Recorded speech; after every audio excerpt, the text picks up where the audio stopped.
The Silent Town. It was supposed to be a simple road trip. Mark had been driving all night, desperate to make it to his sister's house before morning. He regretted taking the back roads, but the highway was closed due to construction, and his GPS promised this route was faster. As the clock struck midnight, his car began sputtering. The fuel gauge, which he swore was half full earlier, now read empty.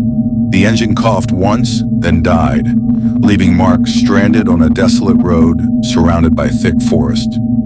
He got out, grabbing a flashlight from the trunk. Up ahead, he spotted a faint glow through the trees.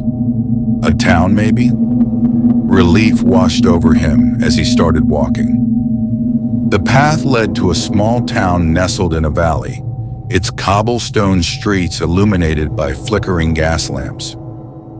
It looked frozen in time, with quaint houses in a central square dominated by a tall clock tower. The clock's hands were stopped at 12 o'clock. Something felt off. The town was eerily quiet. No cars, no distant hum of life, just an oppressive silence that pressed down on him. "Hello," Mark called out. His voice echoed, but no one answered. He wandered the streets, peering into shop windows. The shelves were fully stocked, the interiors pristine, but there were no signs of people. Plates of food set on tables in a small diner, untouched and cold. "Is anyone here?" he shouted again, his voice breaking. A low creak made him spin around. A single figure stood at the end of the street. It was a woman in a long dress, her face obscured by shadow. "Excuse me," Mark called, relief flooding him. He jogged toward her, but as he approached, she turned and walked away, disappearing around a corner. Mark followed, his footsteps echoing against the cobblestones. "Wait, I need help!" He turned the corner and froze.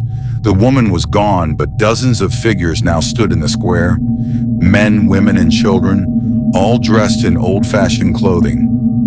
They stared at him, their expressions blank, their eyes glassy.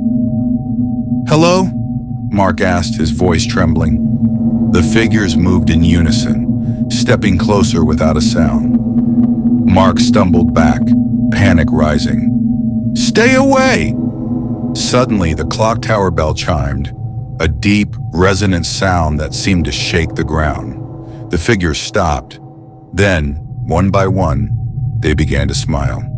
Their grins stretched too wide, their eyes unblinking. A child in the front tilted her head, her voice a hollow whisper. "You shouldn't have come here." Mark turned and ran, his heart pounding. He sprinted back to the edge of town, but the path he'd taken was gone. In its place was an endless expanse of forest.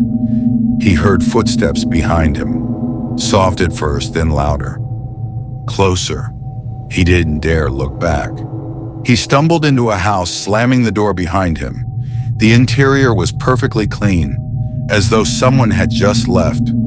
A fire burned in the hearth, and a table was set for two. He locked the door and backed away, his breathing ragged. Outside, the figures gathered, their faces pressed to the windows, their smiles never fading. Mark grabbed a chair, ready to defend himself when he heard it.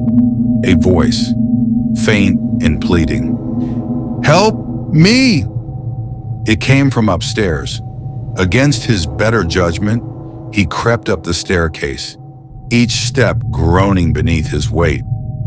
The voice grew louder, more desperate.